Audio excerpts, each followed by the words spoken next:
আপনি হয়তো জানলে অবাক হয়ে যাবেন যে একজন ব্যক্তি পৃথিবীর ভিতরে দুইবার জন্মগ্রহণ করলো।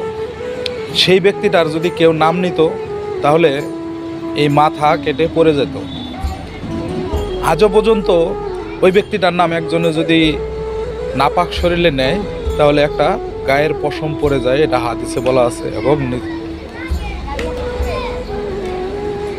কোরআনেও বলা আছে। সেই ব্যক্তিটাকে, সেটা কি আপনি চেনেন বা জানেন যে ব্যক্তিটাকে? আবার এমন একজন ব্যক্তি, তিনি মায়ের আদেশ ছাড়া একটা পাও চলতেন না। আবার এমন একজন ব্যক্তি যা 101টা খুন করার পরে ওই ব্যক্তিটার কথায়, যিনি 101টা খুন করার পরে আউলি হয়ে যায়, ওই শুধুমাত্র ওই যিনি দুইবার জন্মগ্রহণ করেছিল পৃথিবীতে, আবার একবার জন্মগ্রহণ করছিল, ওনার মাকে ইজ্জত বাঁচাইছে, দ্বিতীয়বার জন্মগ্রহণ করছে মানুষরূপে। তিনি হচ্ছেন আমাদের বড় পীর আব্দুল কাদের জিলানী।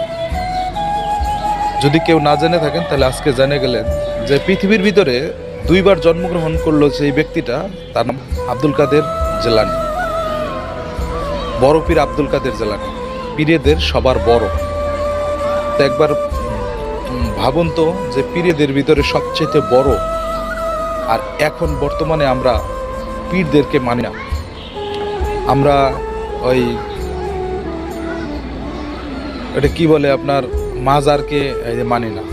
যারা যারা মাজার মানেন না, যারা যারা মাজারের বিপক্ষে আছেন তাদেরকে বলতেছি,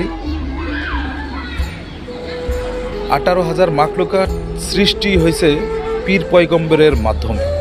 18,000 মাখলুকাত সৃষ্টি হয়েছে পীর পয়গম্বরের মাধ্যমে।